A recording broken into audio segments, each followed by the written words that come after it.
السلام علیکم ورحمۃ اللہ وبرکاتہ۔ دوستو، آج ڈوبتے سورج کے ساتھ ساتھ شام کی سیر میں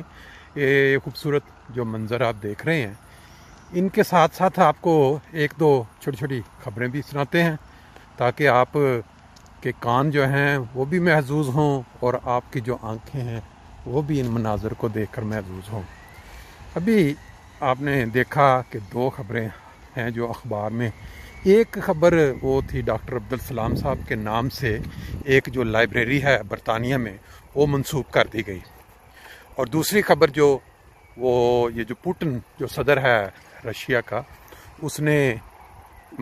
2 دن پہلے ہونے والے واقعہ پہ اپنا رد عمل دیا، جو سویڈن میں غالباً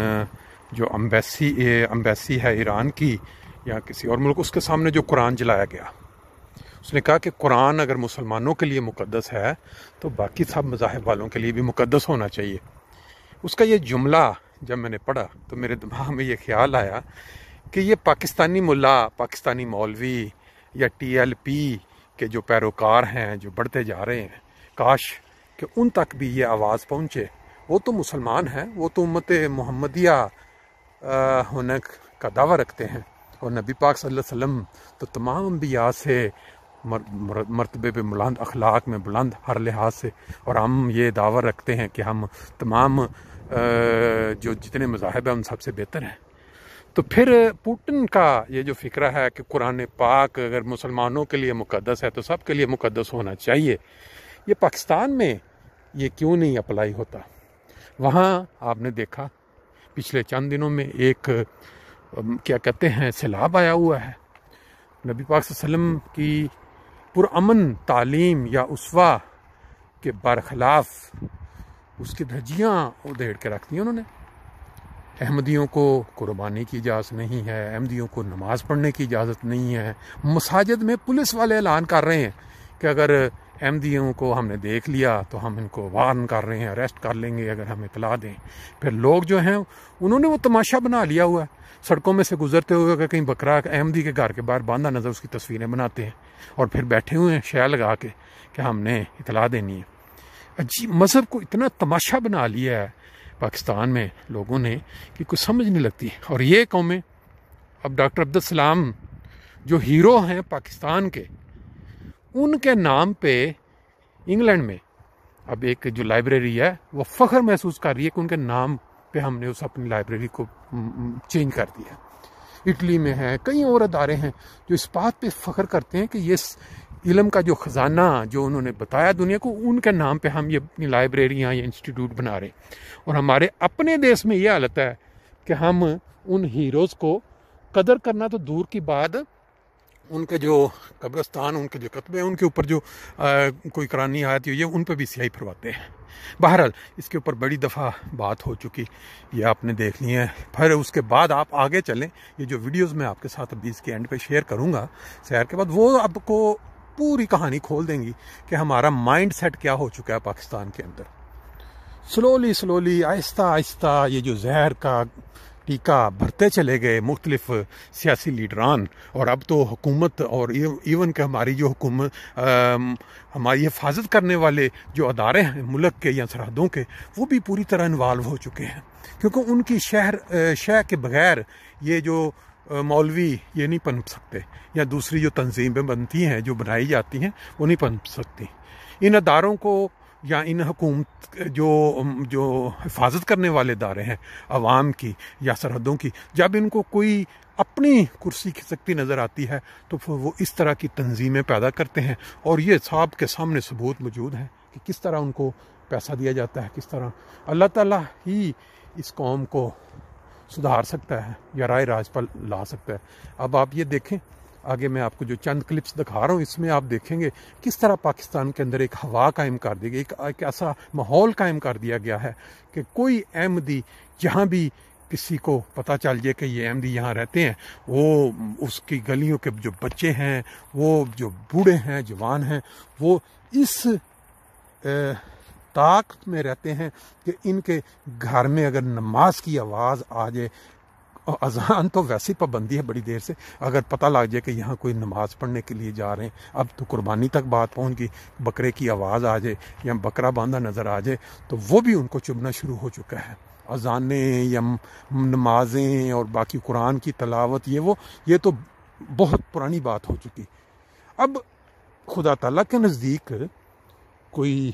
اتمام حجت جس کو ایک لفظ ہوتا ہے کہ انسان اتنا زیادہ بڑھتا چلا جائے، اور پھر یہ ہے کہ وہ لوگ جو شریف کہلاتے ہیں ملک میں، اگر وہ شریف کہلاتے ہیں یا وہ شریف زادے ہیں تو پھر وہ آواز کیوں نہیں اٹھاتے؟ یعنی اس بات پہ کہ بھئی دیکھیں، احمدی ہمارے ملک کا ہی ایک حصہ ہے، انہوں نے اس ملک کو بنانے میں یا آزاد کروانے میں ان کا کردار کیا ہے، ان کے لوگوں کا ملک کی حفاظت میں کیا کردار ہے، ان کے وہ لوگ جو احمدی ہیں ان کا ملک کا نام دنیا میں